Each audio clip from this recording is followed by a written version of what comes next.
Delta 4 and 6, we're going to have to back up both the engine strike team and the crew strike team. Apparently we're getting... Next at 11, day 2 of the Summit wildfire in Santa Cruz County. Firefighters struggle to contain the flames as the effect of the smoke is now being felt all throughout the Bay Area. Also, Governor Schwarzenegger just minutes away from arriving at the command center for a first-hand look at firefighting efforts and the homes destroyed. And scared one of the Bay Area's busiest airports as passengers head out for the holiday weekend. Good Friday morning, everybody. Thanks for joining us. I'm Brent Cannon. And I'm Laura Garcia Cannon. Stay with us. The news is next.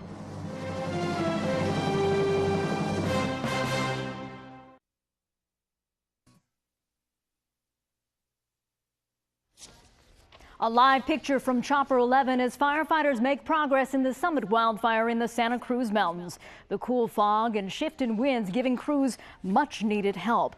But the flames are still on the move, so far burning some 3,400 acres or about 5 square miles.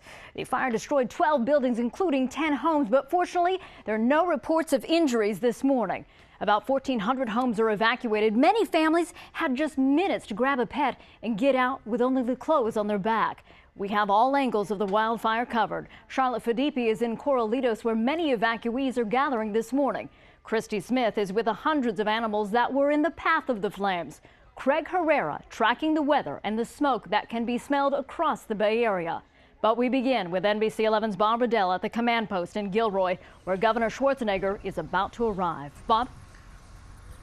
Good morning to you, Laura. We're here in Christmas Hill Park, which has been set up as this command center for the Summit Hill Summit Fire. We're in Gilroy, where within the hour, fire commanders are expected to meet in a tent on property here with Governor Schwarzenegger to brief him on the progress so far in terms of headway that they've made and challenges that they still face. Now, because of the severity of the situation, you might recall that the governor declared the Summit Fire a state of emergency, and here's why. It's already burned a roughly 5 square mile area west of Summit Road in the Santa Cruz Mountain. Has forced the evacuation of 1,400 homes, and right now it's only 20% contained. The biggest problem for firefighters yesterday were those strong winds we've heard so much about. Gusts of 50 miles an hour whipped those flames up and down what is very rough terrain. There's also thick vegetation and not much moisture, considering that this is one of the driest springs on record. Today, however, it's looking like the weather should be more cooperative thanks to an overnight fog, higher humidity, and a gentler breeze. Well, the wind is not as strong as it was yesterday morning. As you can tell, we have a lot better inversion layer, so the temperatures are lower, the humidities are much higher. As you all know, yesterday morning it was very clear, very windy, high temperatures for this area, and very, very low humidities. So everything was working against us yesterday. We have a lot of weather patterns that are working in our favor today, and we're going to really throw a lot of folks out there and work very hard today to get that line buttoned down. Now, the fire actually crossed that fire line at Summit Road. This happened overnight, but CAL FIRE says that that slopover, as it's called, has been contained. Now, there's almost 800 firefighters in on this battle. A couple hundred more are on the way. So far, no one has been hurt. Reporting live here in Gilroy, Bob Riddell, NBC 11 News. Thanks a lot, Bob. Now, instead of going home today, many families will begin the emotional task of picking through rubble. At least 12 structures burned to the ground, including homes that have been there for many years. An NBC 11 photographer was there when this house became engulfed in flames.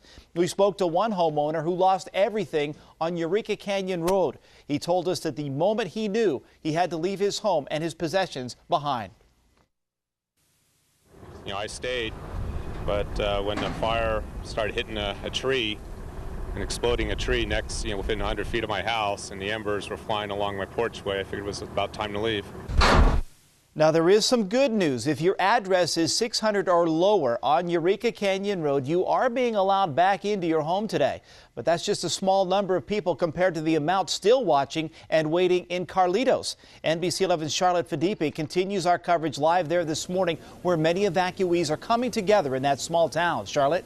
Yeah, it has been a frustrating morning for a lot of the evacuees. Some of them are gathered around here just waiting to try and get some information. They were hoping with a break in the weather they would be allowed home. Unfortunately, firefighters say that's far too dangerous. They gave us homes and first aid. It's not the way 8-year-old Maya Pruitt planned to spend her birthday, but with the summit fire raging through her Santa Cruz Mountain neighborhood, this Red Cross shelter is now home from home for her and her family. It's just strange to be away from my house, sleeping in a place I've never been to.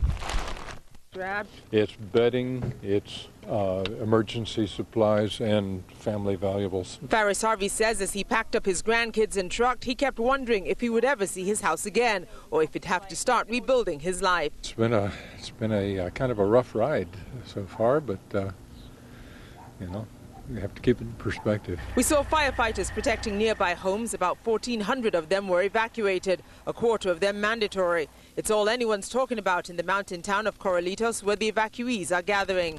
Whatever's going to happen is going to happen, and I was very thankful for the firefighters. It was just to imagine that they're up there doing everything they can. Others decided to spend the night in their cars. We would like to stay close to home, and we were hoping that we could go home a lot earlier, but it turned out not to be the case.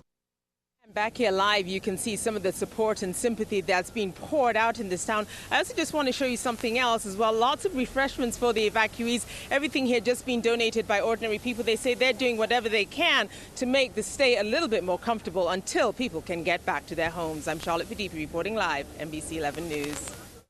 Thank you, Charlotte. The fog and cool temperatures are really helping fire crews this morning. Let's check in with NBC 11 meteorologist Craig Herrera for a look at the conditions. Craig? Yeah, good morning to you, Laura. The fog this morning you were talking about, it just checked. The fog bank is about 2,400 feet deep. So great news on the ground as far as relative humidity is concerned, about 60%. The only problem with that is a lot of those air tankers can't really get in there because the fog is so thick and so high right now. Just check the winds. They're coming out of the southeast at 10 to 20 miles per hour. The temperature near the fire, 50 degrees or so. Relative humidity about 20% higher than it was this time yesterday, anywhere from 50 to 60%. But here's another thing to consider. With those winds coming out of the southeast, a lot of that smoke is getting picked up and sent into the direction also of the South Bay, right along the peninsula and into the East Bay. Some of you have even reported maybe some ash falling from the sky from some of these smoke. A lot of that's making it into the South Bay, right up into Mountain View. So as we go through the evening and tomorrow, we'll continue to see this type of pattern. Tomorrow, we wake up to some more clouds and some more fog. So we do have some more relative humidity in the forecast and cooler temperatures through the weekend as well. So as far as firefighting efforts, this is certainly going to help them with all of the relative humidity, cooler temperatures. You think back a week ago, we were breaking some records around here with heat in the 90s. Certainly not the case today. So the fog making a big impact on this fire down at the ground. We just need it to come back down as far as it's 2,400 feet. So we want it to come down just a bit so that we can get those air tankers in there and really attack from the sky as well. Brent. Thanks a lot, Craig. Now, more than 18,000 students are being affected by the wildfire as several schools are closed this morning. Here are some of the latest closures that we have. Aptos High, DeWitt Anderson, Esperanza Middle School, Luna Park, Monte Vista Christian, and Mount Madonna School. Also, all schools in the Pajara Unified School District and Loma Prieta School Districts are closed, and Quetal School, the Success Academy, and Watsonville Tap Community all closed today. From horses to alpacas, hundreds of animals had to be rushed out of the path of the smoke and flames. They are all being taken care of at the Santa Cruz County Fairgrounds in Watsonville. And that's where NBC 11's Christy Smith is live now to show us how they are doing. Christy? Good morning, Brent. Yeah, they're doing pretty well under the circumstances. They're being well fed, they're being petted, but volunteers tell me that these are mainly pasture horses, so being in a stall is sort of unusual for them. Some owners tell us, though, that dealing with the smoke, of course, even worse for a horse. It can make them run toward the fire or simply freeze. Right now, everyone out here just waiting for word on their property and the fire. Stephen Miles has a lot of feeding to do. Okay, here we go. When the Summit fire moved in, he moved out. 16 horses, 7 dogs, one frantic day. I mean, I could see it. That's nervous enough for me, especially when you got animals. He runs a retirement home for horses, but yesterday it was all work around 1 o'clock with scenes like this one.